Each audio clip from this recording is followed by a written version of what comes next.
اعوذ باللہ من الشیطان الرجیم بسم اللہ الرحمن الرحیم الحمدللہ رب العالمین والعاقبۃ للمتقین واشہد ان لا الہ الا اللہ وحدہ لا شریک لہ واشہد ان محمدا عبدہ ورسولہ صلی اللہ وسلم علیہ وعلی آلہ وصحبہ اجمعین، اما بعد۔ حجۃ الوداع میں نبی کریم صلی اللہ علیہ وآلہ وسلم کی تقریریں اور نصیحتیں بے شک بہت اہم اور بنیادی ہیں۔ آپ نے اس میں مذہب اسلام کے اصول، بھلائی کی باتیں اور اچھی اخلاق کو بہت کل اور نصیحت بھرے الفاظ میں بیان فرمایا، کیونکہ آپ کو جامع البات، انوکھی حکمتیں، مکمل خیرخواہی، حسن بیان، اچھے الفاظ اور فصاحت کلام سے نوازا گیا تھا۔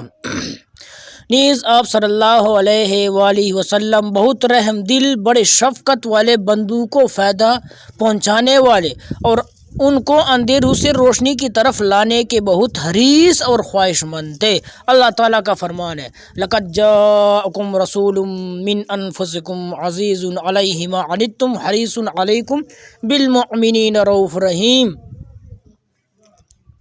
تمہارے پاس ایک ایسے پیغمبر تشریف لائے ہیں جو تمہاری جنس سے ہیں، جن کو تمہاری مضرت کی بات نہایت گراں گزرتی ہیں، جو تمہاری منفعت کی بڑے خواہش مند رہتے ہیں، ایمانداروں کے ساتھ بڑی ہی شفیق اور مہربان تھے۔ نیز اللہ تعالیٰ نے ارشاد فرمایا، اللہ تعالیٰ کا ارشاد فرماتا ہے، اللہ تعالیٰ نے ارشاد فرمایا جس کا ترجمہ کچھ یوں ہے،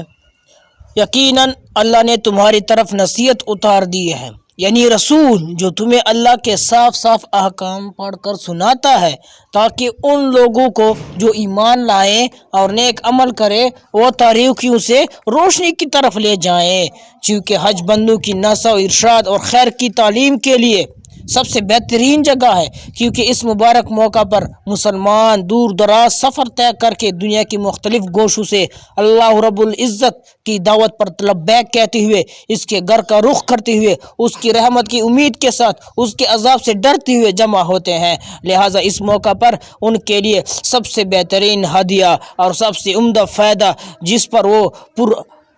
امن ہوں یہ ہے کہ وہ آپ کی ان باتوں کو جان لے جو آپ نے ان مبارک جگہوں اور مقدس مقامات پر مسلمانوں کو الوداع کہتے ہوئے کہی تھی، اور ان نصیحتوں سے آگاہ ہو جائے جو آپ نے اس موقع پر اپنی امت کو کی تھی، کیونکہ آپ سے بڑا دنیا میں کوئی ناصح نہیں، چنانچہ آپ ایک پرخلوص ناصح، مشفق، مبلغ اور ایک حکیم مربی تھے۔